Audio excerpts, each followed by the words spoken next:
I believe that clay heals minds.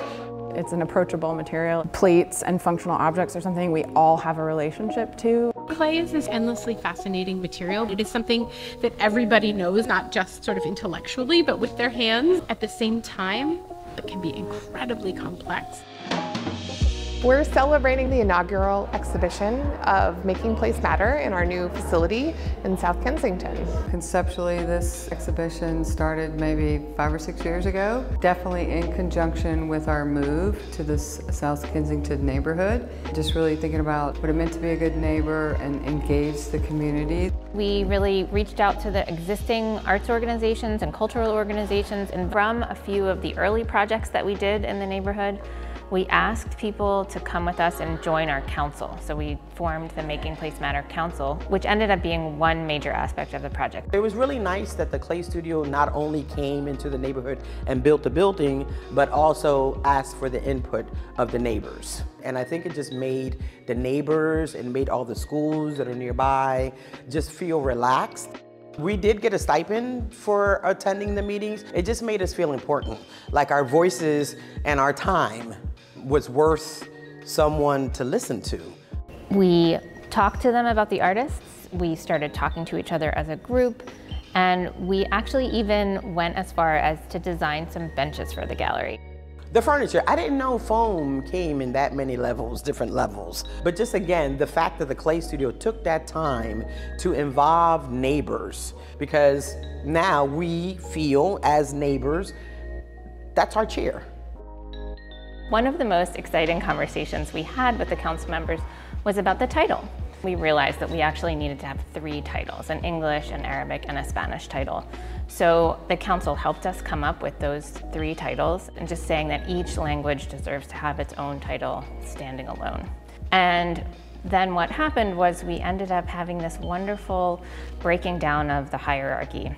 We had the council members write labels.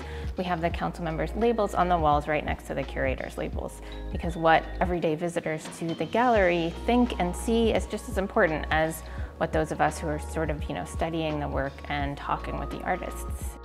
This is really just the beginning of our work with the community. Every single exhibition going forward will have the input of our community members. And because we were able to do this with artists that had deep connections to place in their own practice, that in turn also reflected the community. My work inspired from Islamic architecture and geometric design. So with this is the bank of the Nile, I am thinking about place itself, I'm thinking about community, I'm thinking about culture, I'm thinking about memory. Usually the Mashrabiyya piece is always flat street, and that's my concept, like the possibility of the movement of the clay, the possibility of the fire, and how the piece move actually in the fire. That's what led me to try to think about the curve. But because the piece is very big, so you don't want to move so much, so you have to curve it before you put it inside the clay. So. Philadelphia is an American city, right? Like, we all have sort of our own association with Philadelphia. It felt really important for me to address this idea of we're all unified by being American, to sort of point to here in Philadelphia our collective American experience. What I was trying to do or thinking about in making Linnea and Linnea Stack was reflecting my own sense of place, not only as an American, but just as a person. For me, it was interesting to take that snake pattern and the Ouroboros thinking and have those in conversation, a sort of contemporary thing with a historic thing. And again, the gold on the side of Linnea Stack, bringing the viewer in by reflecting them in the work. The inspiration behind the series was my daughter. When I made the painting, I had a certainty to be the most beautiful I have ever been, if I ever been beautiful at all. I found all of that really beautiful, that my body was capable of giving life. Then we had the situation of children being separated from their parents at the border. As a mother, just imagining something like that happening to me, I think that I would go crazy. They are meant to be held, and I like the idea when the public is here to be able to pass them on, and they can carry them as a metaphor of the responsibility that we should have for the vulnerability of a child.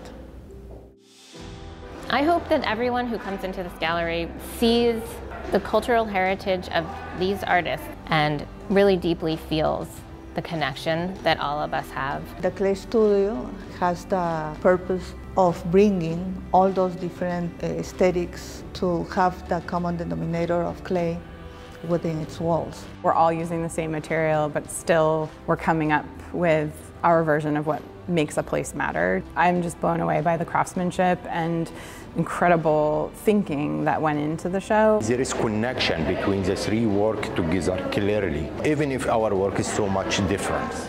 For years, our programs were a little siloed in terms of our education programs and hands-on programs, and then what people would experience in the gallery or the shop.